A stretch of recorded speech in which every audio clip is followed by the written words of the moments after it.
Udah kelihatan bang. Oke. Jadi buat asistensi wishlist hari ini, gue nggak pakai kayak semacam pentet gitu, jadi kayak pakai PPT aja. Jadi nanti kalau misalkan mungkin ada yang mau dicoret-coret, gue bakal pakai mouse aja. Jadi buat wishlist kali ini, yang sebenarnya gue juga agak minta maaf. Kayaknya gue agak salah nentuin ininya apa materinya. Jadi gue kira tuh materinya dari awal UTS, dari medan magnet gitu sampai gelombang dan interferensi dan difraksi. Tapi ternyata kayaknya cuman interferensi sama difraksi aja. Jadi kalau nggak salah masih ada kayak yang lensa-lensa gitu juga masuk. Jadi nanti kayaknya gue juga coba bahas itu. Jadi buat sekarang gue mau bahas yang interferensi sama difraksinya dulu aja, yang udah sempet gue bikin. Jadi langsung aja. Jadi ini soalnya ini kan ada dua soal ya, nomor 9 sama nomor 3 begini gini. Itu jadi gue cuma bahas satu nomor aja. Yang satu nomor itu yang gue anggap mungkin kalian bisa coba buat latihan gitu. Oke. Jadi buat yang interferensi ini nomor pertama. Gue slideshow kali biar bisa dicoret ya. Jadi buat nomor pertama ada point source S1 dan S2. Dia ada di koordinat kartesian X sama Y. Terus jarak merekanya ini 2,7 mikrometer di y-aksis dan dia ngeluarin phase sama amplitude-nya sama gitu. Wavelength-nya 900 nanometer. Terus ada point P ini dia light detector, koordinatnya XP, berarti jarak dari dia ke S1 dan S2 itu kalau dari sumbu X kan berarti XP ya gitu. Yang ditanya itu berapa nilai XP paling gede di mana cahayanya itu minimum gara-gara destructive interference. Nah, destructive interference itu kan kalau misalkan dua gelombangnya itu dia phase-nya kayak tepat gitu. Coba nanti gue gambar. Misalkan ada sinyal yang kayak gini, sama ada sinyal yang kayak gini. Kalau misalkan dia ada terjadi interference, dia bakal lurus gini. Itu kayak saling distracting satu sama lain gitu lah. Oke, jadi mungkin di next aja. Nah, jadi buat penjelasannya itu, pertama kita tulis dulu yang diketahuinya. Yang diketahuinya itu ada ini ya. Jaraknya 2,7 mikrometer, wavelength 900 nanometer, tanya greatest value of X dari destructive interference S1 dan S2. Nah, jadi pertama kita asumsi dulu jarak S1P ini yang tadi ya, kita anggapnya X gitu. Jadi ini kan sebenarnya koordinatnya XP. Jadi X itu sama dengan XP sebenarnya. Kita pakai X aja. Maka nanti kan kalau misalkan kita mau nyari interferensi itu ya sebenarnya yang dicari itu selisih dari ininya ya, selisih dari jarak dari source 1 sama source 2 gitu. Jadi buat yang source 1 itu dia jaraknya X. Nah, jarak yang dari source 2 itu karena dia ini D, itu karena ada jarak D dan ini ada uh, tegak lurus, berarti nanti X sama D ini ya tinggal di Pythagorasin aja, X kuadrat plus D kuadrat gitu. Nah, nanti kan dia bakal di selisih aja gitu, berarti kan selisihnya yang ini. Ini. Oke. Berarti nanti benar akar X kuadrat plus D kuadrat dikurang X. Nah, dikali ini. Nah, ini buat yang destructive interference kan ini ya. M plus 1/2 lambda. Kalau misalkan dia yang constructive itu nanti M lambda aja gitu. Terus nanti ini bakal, kan yang kita cari itu kan sebenarnya ini ya. Yang dicari itu X-nya gitu. X-nya berapa dimana itu bisa sesuai gitu. Jadi berarti ini duanya dikali aja di kayak matematika biasa. Nah, ini terus dikuadratin. Di sini tuh dikuadratin karena biar akar dari sini hilang.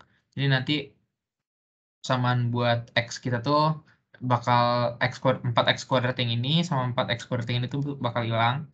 Jadi nanti X-nya bakal pangkat 1 aja, makanya nanti bisa dicari gitu. Jadi persamaannya jadi yang ini. Nah, ini masih ada variabel M yang kita masih nggak tahu. Nah, jadi kalau misalkan kita lihat dari persamaan X-nya dia kan ini kan suku positif gitu ya. Terus yang ini negatif. Dan itu kan syarat dari M itu kan dia cuma bisa 0, 1, 2 gitu ya. Maksudnya dia nggak bisa negatif. Jadi kalau misalkan X-nya itu mau semaksimal mungkin, pasti yang dimaksimal itu yang suku positif ini kan. Jadi yang ini tuh, yang suku negatifnya ini, nilainya bakal selalu lebih kecil selama meningkatnya M gitu. Jadi kalau misalkan kita mau nilai X-nya maksimum, M-nya ini harus dimaksimalin gitu. Berarti yang ditanyakan X paling oh ya untuk minimal ya tadi. Kalau minimal berarti M-nya yang dikecilin gitu kan. Oke, jadi nih nilai X akan meningkat saat M menurun gitu. Soalnya kita yang nyari M maksimal, nah karena dia di penyebut, kalau misalkan mau gede M-nya ya diturunin gitu. Nah, berarti M paling kecil kan 0 ya, paling kecil 0. Jadi kita masukin aja M-nya 0 ke sini gitu. Setelah kita masukin dapat X sama dengan D kuadrat per lambda minus lambda per 4. Nah, ini bisa langsung dimasukin aja yang kita udah tahu tadi kan. Ada D, ini sebenarnya D kecil ya. D kecil sama lambda. 7,29, ini udah langsung gue kuadratin. 7,29 10 pangkat min 12 per 900 10 pangkat min 9. Ini dikurang 910 pangkat min 9 per 4. Nah, jadi dari sini, matematika aja dari sini ke sini. Perhitungan langsung kan 4 dikali 7,29. Nah, dikurang ini per ini gitu. Nanti dapatnya segini, 7,88 mikrometer. Kalau misalkan dilihat berdasarkan ininya ya, ini kan 2,7, ini 7,88. Jadi ya masih masuk akal untuk M-nya itu paling kecil gitu, M0 ya. Soalnya dia destruktif juga. Gitu. Oke, jadi buat yang nomor ini sebenarnya itu aja. Kira-kira ada yang mau ditanya dulu sampai sini?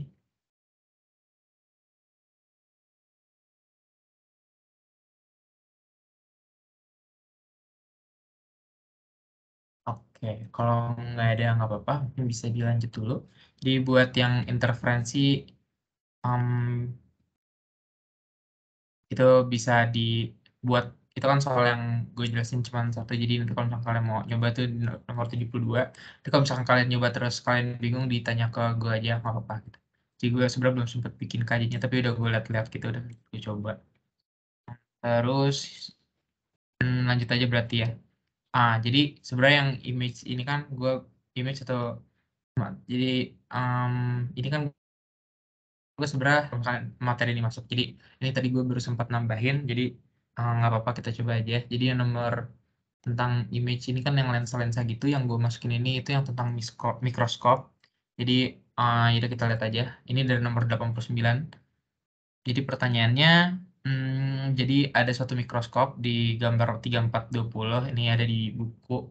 Itu dia itu focal length dari objektifnya atau ya f objektifnya itu 4 cm, terus focal length dari eyepiece-nya itu yang dekat matanya 8 cm, terus jarak dari tiap lensa satu sama lensa duanya itu kan 25 cm, dan yang ditanya ini ada A itu panjang S-nya gitu, panjang apa itu gitu ya. Terus B-nya itu, nah ini kalau misalkan I-nya itu ada di dalam focal point f1 aksen. F1 aksen ini kan lensa yang dekat mata.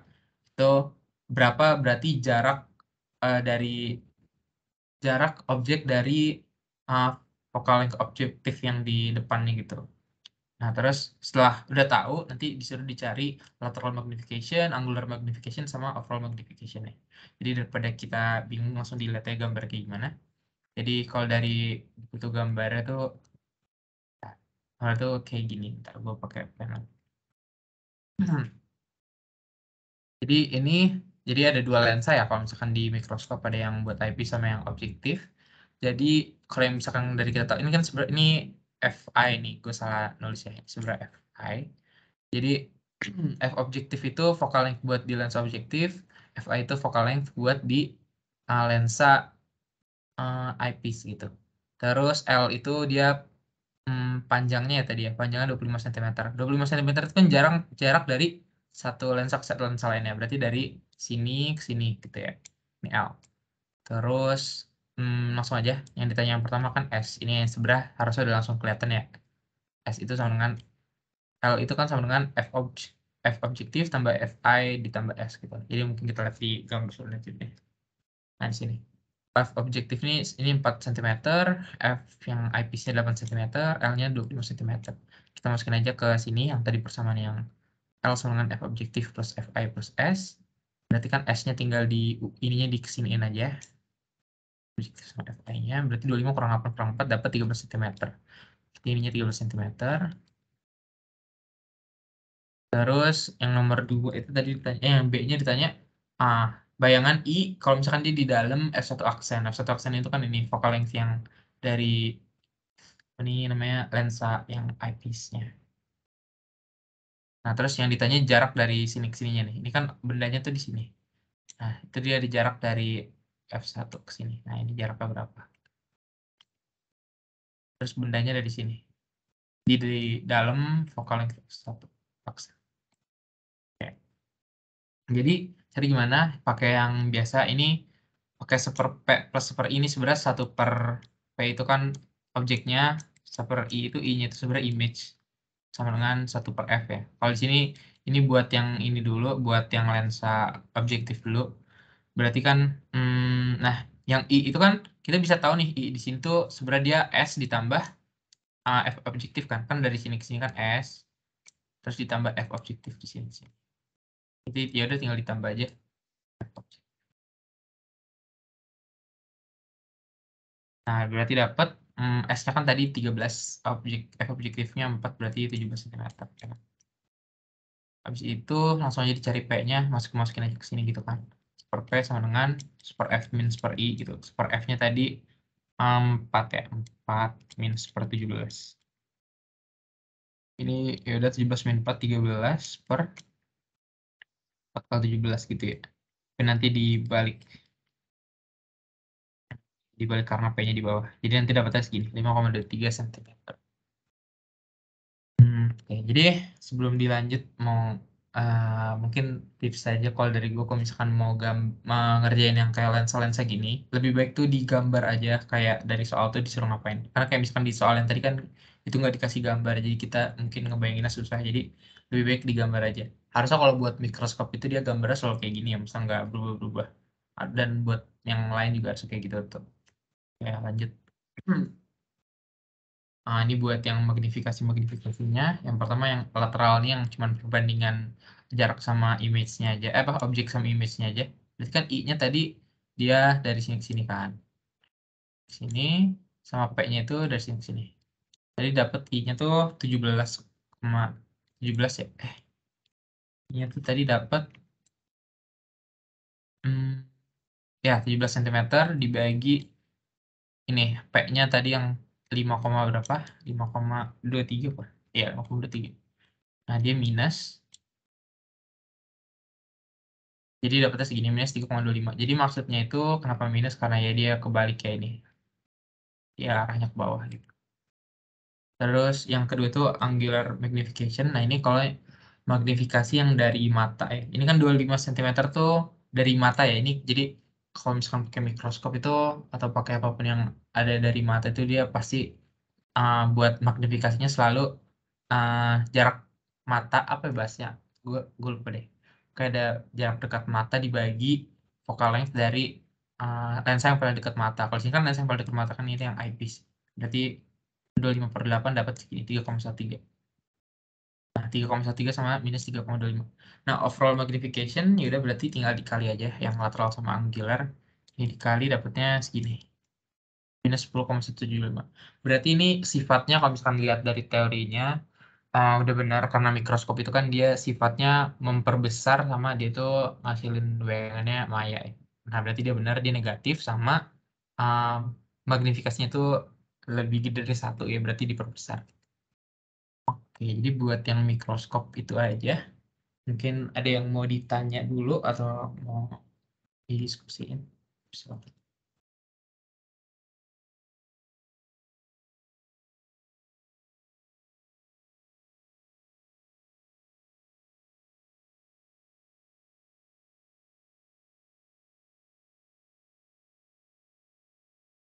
Sebentar gue minum dulu.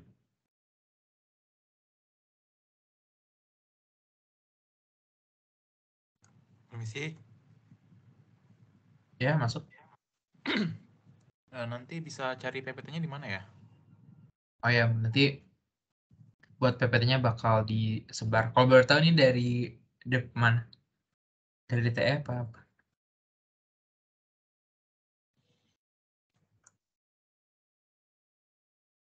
Halo? Bisa ulangi lagi?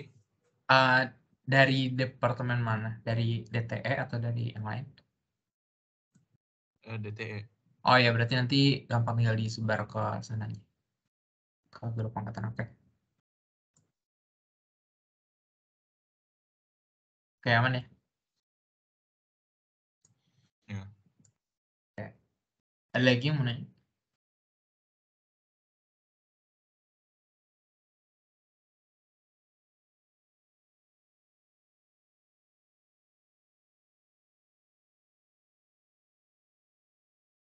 Kalau belum ada nggak apa-apa, langsung dilanjut aja. Jadi buat yang image ini gue belum lihat lagi. Mungkin soal yang jadi buat yang image kan soal yang gue jelasin cuma yang ini aja. Gue juga belum nyari tadi soal nomor berapa lagi yang kira-kira kalian bisa buat coba. Jadi mungkin bisa dilihat-lihat lagi di bukunya. Tapi nanti bakal gue coba cari soal lagi yang bisa dikerjain. Oke, jadi buat yang lensa dan bayangan itu aja. Oke, lanjut. Jadi yang satu lagi itu tentang difraksi. Jadi buat difraksi ini kita ambil dari nomor 39. Oke, jadi langsung aja kayak. Jadi nomor 39. Ada cahaya wavelengthnya 440 nanometer. Ini dia double slit. Dia tuh berarti nanti diffraction patternnya itu bakal ya kayak gini udah benar ya kan. Bakal ada yang bright sama darknya gitu. Terus ini grafik intensitas lawan sama tetanya ya, degree-nya. Terus yang ditanya A-nya itu slit width berarti D-nya, terus B itu slit separation, sama C itu nyari apakah ini grafiknya udah benar atau belum. Ya, oke.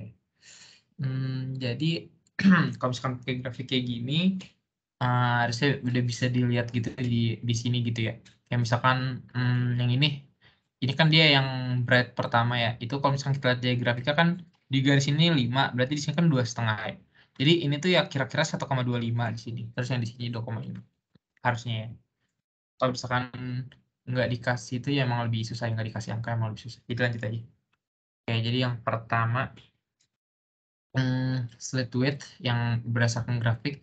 Nah, jadi kalau misalnya kita mencari slit width kita nyari yang nilainya udah paling bener dulu aja. Di sini kan yang dikasih yang 5 yang dia kayak beneran 0 gitu. Dia udah berarti rumusnya kan itu kan D sintetis dengan N lambda ya ini yang dasarnya. Berarti langsung aja D-nya itu karena dia first minimum gitu ya. Berarti kan sama aja kayak A-nya aja gitu. Berarti A itu kan dia lebar dari ininya slitnya gitu. Jadi kalau misalkan nanti dia second ya berarti nanti 2A, kalau third 3A gitu. Terus N ini yang tadi sama 1 juga ini. Terus minimum 5 derajat di sini udah dikasih berarti langsung aja D sin 5 sama dengan 1 dikali lambdanya segini. Nah, tadi yang D-nya kan berarti kan A. Sin 5 ya udah tinggal dibagi sin 5 aja. Terus berarti bisa dikali nanti dapat A-nya itu 5,05 10,6 meter. Oke, jadi itu buat slit width-nya. Terus yang B kan ditanya, apa? Slit separation. Nah, ini berarti yang D-nya ditanya. Berdasarkan grafik, nah ini kan ada yang first order, second, third. Nah, ini kan yang first nih, yang di sini first, ini second, ini third. Nah, yang fifth-nya itu dia, yang fourth-nya itu dia udah missing. Jadi maksudnya missing tuh udah jadi kayak semacam lurus gitu. Berarti pakai yang D sama dengan 4A gitu. Yang tadi kan yang kalau di sini kan D sama dengan A. Kalau misalkan udah yang fourth order D sama dengan 4A. Berarti ya tinggal dikali aja A-nya dikali 4. Jadi 2,02 kali 10 minimum meter. Ya gitu aja buat yang B-nya. Berarti kan kita udah dapat A sama D. Ini harusnya kita udah bisa nentuin yang mana aja sih. Kayak semua ini udah bisa kita cari harusnya. Jadi yang C, itu kan tadi ditanya apa? Verify display intensities. Oh, kita disuruh buktiin ini buat I-nya itu udah sesuai atau belum gitu. Buat M sama dengan 1 sama M sama dengan 2. Nah, M sama dengan 1-nya yang bright sama dengan 1 sama dengan 2 itu first order sama second order. Berarti yang first order kan yang di sini. Yang dia ini sekitar 5 sampai 6. Terus dia ini di sudutnya, kalau misalnya kita lihat ini kan 5, berarti ini 2,5. Jadi ini harusnya 1,25. Terus buat yang M sama dengan 2 harusnya 2,5 gitu. Mungkin di gambar label B ya. Ini kan 5, berarti di sini 2,5 harusnya. Terus berarti yang ini harusnya 1,25. Ya, di sini. Ya, gitu lah. Terus langsung aja. Saat M-nya 1, yang di sini tadi ya, 1,25. Berarti, nah ini, jadi kan sebenarnya kalau rumus buat intensitas itu kan dia sinus alfa per alfa kuadrat di ini rumusnya tuh jadi Pi A sin theta per bentar. Pi A sin theta per lambda ini kan sebenarnya sin tetanya diambil dari ini juga ya, dari n lambda per D. Jadi nanti sebenarnya lambda bisa dicoret, terus nanti bakal ada n-nya gitu di sama ini. Nah, itu buat nentuin dia itu di M berapa gitu. Tapi kayak kalau di sini ya udah nggak apa-apa, kita pakai ininya aja, pakai sin tetanya aja buat nunjukin dia order ke berapa gitu. Jadi ya udah berarti alfanya kita cari dulu nih. Alfanya pi A sin theta per lambda, pi A-nya itu kan yang tadi slit width, terus dia sin theta berarti masukin aja theta yang tadi kita dapat ini 1,25. Berarti pi dikali A 5,5 dikali sin 2,5. Sin 2,5. Oh, ini harusnya 1,25 nih, salahnya harusnya 1,25. Tapi harusnya hitungannya sebenar 1,25 kali ini dibagi lambda 140 kali 10 - 9 hasil segini. 0,787 radian. Jadi kalau misalkan dalam perhitungannya ini kalian juga harus hati-hati karena sin yang ini tuh nanti dia pakainya degree gitu ya, pakai sudutnya derajat. Kalau misalkan nanti ini kan kita dapatkan radian ya. Berarti waktu kita masukin dari sini ke sini, ini dia harus diganti jadi apa namanya? Jadi radian dulu apa sinusnya. Jadi misalkan kalian nanti waktu UAS kan pakai kalkulator itu di set dulu jadi pakai radian. Oke, jadi dihitung lagi buat saat M sama dengan 1 itu dia I-nya berapa ya, intensitasnya berapa, berarti kan rumusnya IM dikali sin alfa per alfa kuadrat. IM-nya itu kan I maksimal kan 7 di sini. Berarti langsung aja 7 dikali sinus 0,787 dibagi 0,787 kuadrat. Dapatnya nanti segini, 5,7 miliwatt per sentimeter kuadrat. Itu buat dengan 1. Ini kalau misalkan dilihat harusnya udah sama ya, 5,7. Ini di sini kan 5,7. Di sini dia 6, di sini dia 5. Jadi ya udah mirip lah, udah ke verify gitu. Buat yang M sama dengan 1. Nah, buat yang M sama dengan 2 ini caranya sama. Cuma nanti karena tadi kan di sini θ 1,25, yang di sini itu dia θ 2,5 gitu.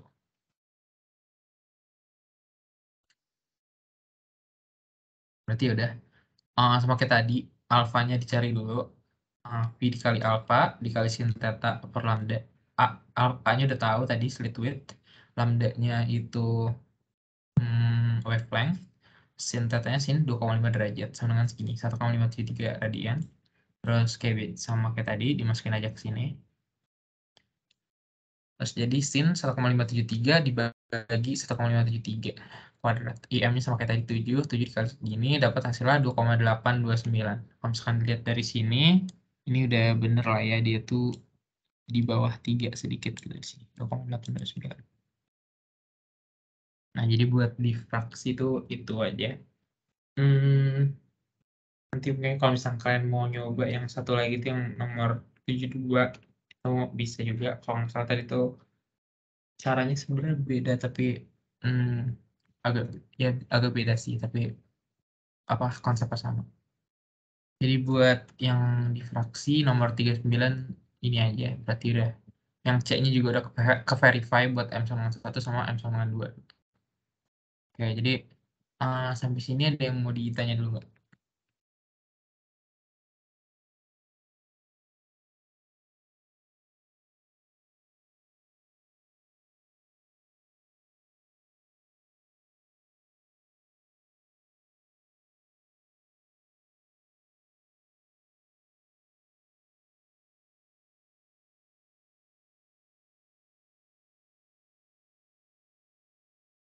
Oke. Kalau belum ada nggak apa-apa. Kalau gitu, jadi sebenarnya soal yang gue siapin sebenarnya sampai sini aja. Tapi gue kayak pengen bahas sedikit buat yang tadi yang ini yang images. uh, Sebenarnya buat yang pembiasan sama pemantulan. Jadi karena gue belum nyiapin, jadi mungkin pakai diktat aja kali nggak apa-apa ya. Jadi bentar gue buka dulu. Jadi kalau misalkan ini gue juga udah nyiapin diktatnya buat. Jadi kita cuma bahas kayaknya 2 soal aja. Ini yang pertama sama yang nomor 5. Jadi yang nomor 1 ini dia uh, pemantulan sama pembiasan di ini. Jadi Ya, ini pakai yang Snell Slow itu. Kalau yang nomor 5 buat permukaan yang lengkung gitu. Jadi, oke, kita coba dari yang nomor 1 dulu aja. Jadi, dilihat soalnya dulu aja. Di ini ada bahan plastik transparan. Dia punya sudut datangan θ 1. Terus, bahan tersebut indeks biasa 1,5, berarti lebih tebal daripada udara. Terus, dia itu punya panjang sama lebar 2 cm sama 3 cm.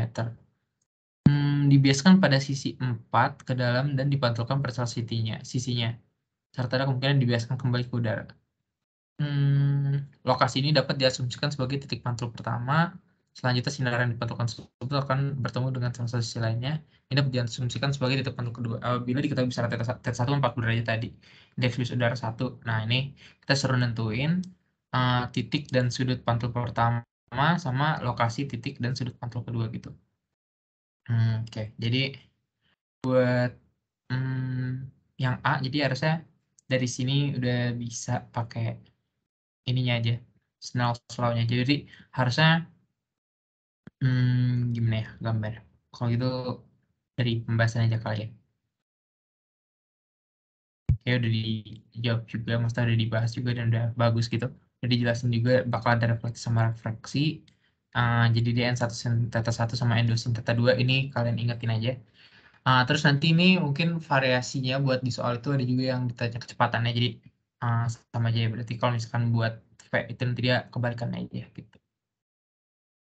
Ya, jadi di sini udah ada gambarnya juga. Jadi buat yang pertama, nah ini kita coba lihat dulu.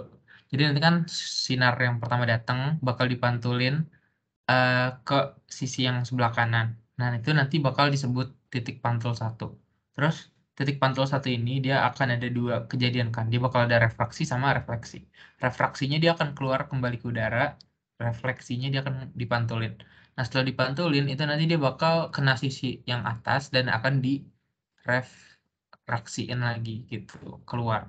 Jadi yang di atas ini disebut titik pantul 2. Jadi kalau di sini tuh dinamainnya titik pantul 1 itu F, titik pantul 2 itu H. Oke, jadi caranya harusnya tinggal pakai Snell Slow. Jadi yang pertama, ya benar, N1 sin θ 1 sama N2 sin θ 2.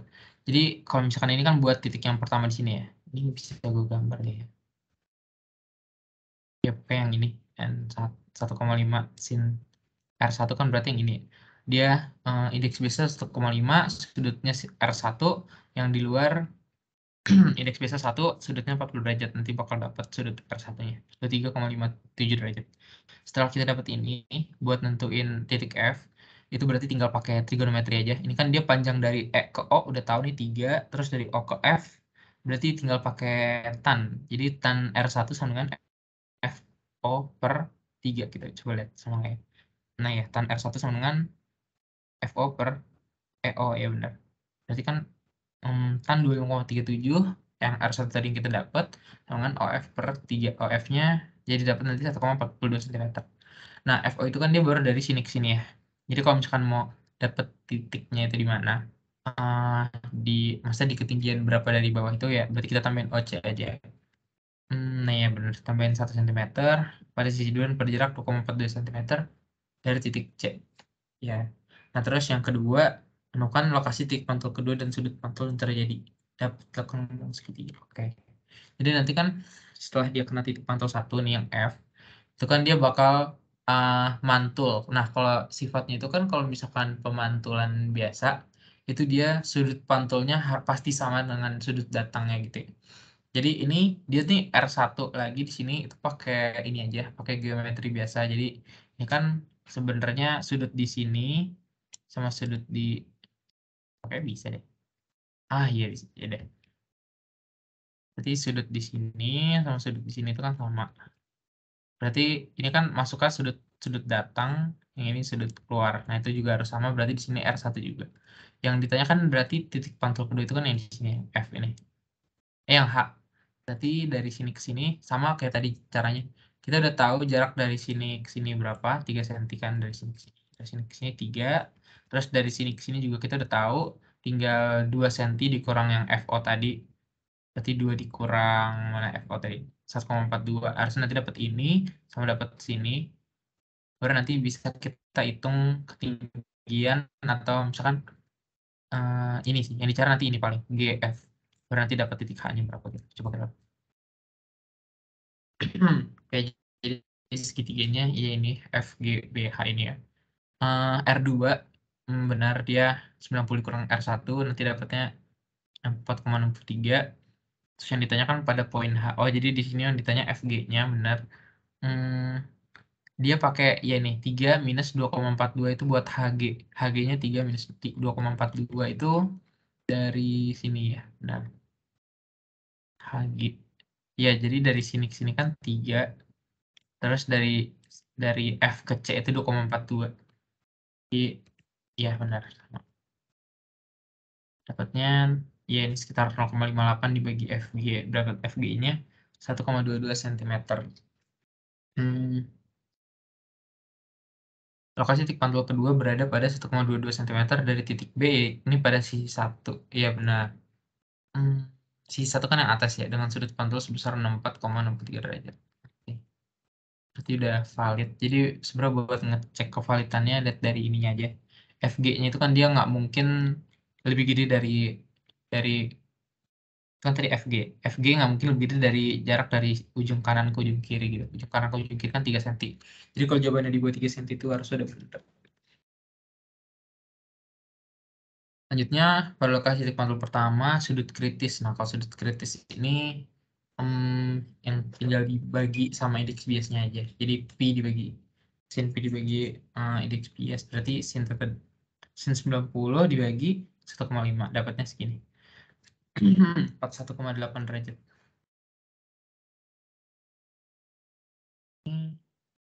Ya, jadi kan dia lebih kecil, maka refleksi internal tidak terjadi. Oke, oke, oke. Terus yang D itu tadi yang ditanya apa yang D? Dia ditanya apakah terjadi pembiasan pada titik kontak kedua. Oh, oke. Ini berarti sama harus pakai sudut kritis lagi. Coba ya. Oh, ini pakai langsung sudutnya aja. Jadi kan yang di dalam itu dia sudut kritisnya 41,8, terus yang tadi sudut pantul yang keduanya kita dapatnya 64,63. Jadi karena lebih gede, dia ini nggak terjadi pembiasan gitu. Jadi ya, dia memantul doang. Ya, refleksi internal total bahasa. Oke. Terus itu buat nomor 1, yang E cuma buat ilustrasinya aja. Ini udah benar. Nanti dari sini dia mantul ke sini kan, ke sini. Terus karena dia tadi enggak apa? Karena nilainya lebih kecil, maka dia ada pembiasannya juga, ada pemantulannya juga. Berarti dia ada yang ke sini, ada yang ke sini gitu. Tapi buat yang ini tuh karena dia nggak ada pembiasaan, jadi dia adanya pemantulan total aja ke sini. Misalkan. Oke, itu ya buat nomor 1. Buat nomor 1 ada yang mau ditanyain dulu.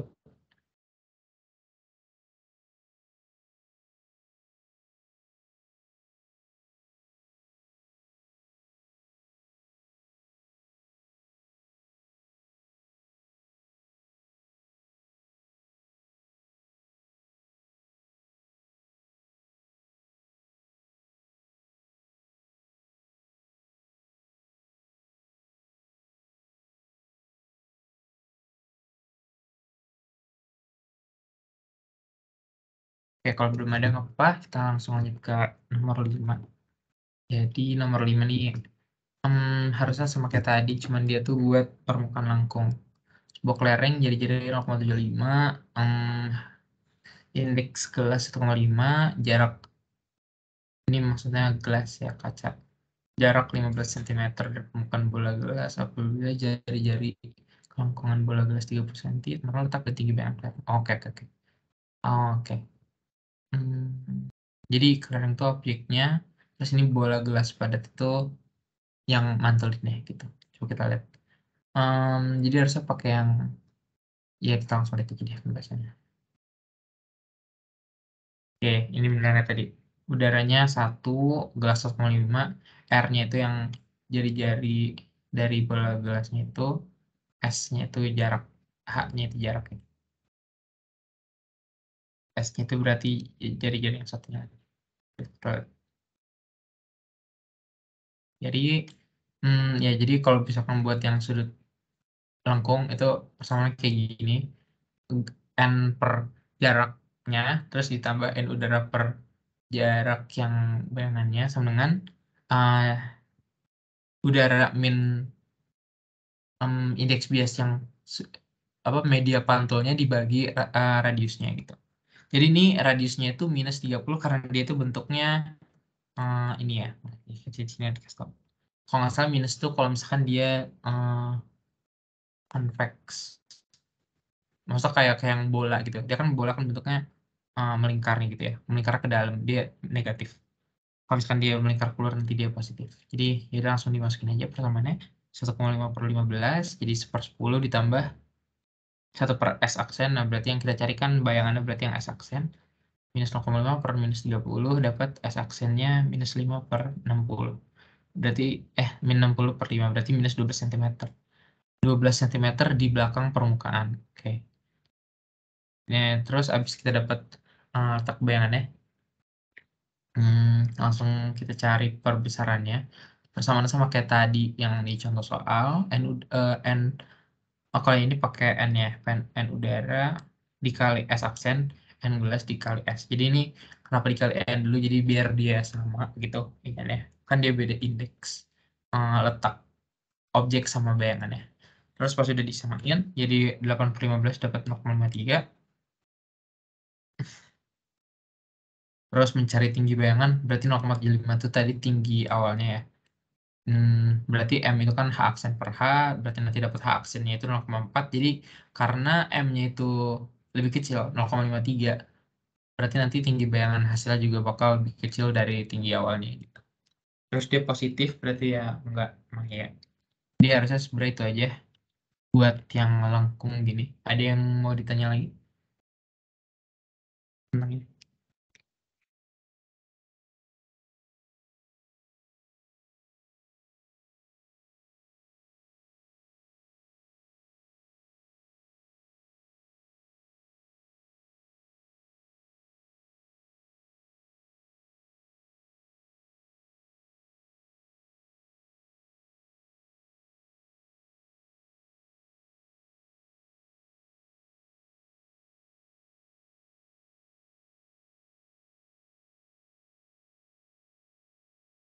Oke, mungkin nanyanya boleh nanya tentang yang apa aja. Jadi karena sebenarnya yang gue siapin cuma sampai sini aja. Nanti ini bakal gue kirim PPT-nya. Terus lagi, ya mungkin kasih waktu sampai 22.04 deh. Kalau yang mau nanya dipersilakan. Sama mungkin jangan lupa diisi absennya. Gue nggak tahu udah dikirim atau belum ya mungkin minta tolong dikirim ke chatnya gitu. Dan jangan lupa diisi absennya.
Oke, jadi karena udah 24, kalau nggak ada yang mau nanya lagi, nggak apa-apa. Jadi mungkin nanti bisa di PC ke gue aja. Mungkin, gimana ya cara PC gue? Nanti gue tambahin sini deh, ID plan gue.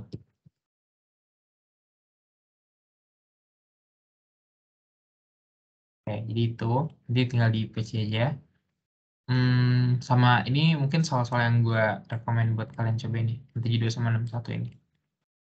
Terus habis itu, ya udah sih itu aja. Ini mungkin sekian dari gue. Maaf banget, kayak masih nggak banyak yang bisa gue sampaikan. Terus ya semoga bisa bermanfaat aja, bisa membantu kalian nanti waktu UAS Fislis. Ya semoga bisa memuaskan. Jangan lupa bawa kalkulator, karena kalau offline ya pasti pakai kalkulator. Terus ya ya emang rumusnya banyak, jadi pelan-pelan aja. Latihan soal tuh penting menurut gue gitu. Oke, jadi dari gue itu aja. Dari Debbie, gimana Deb? Aman, Deb?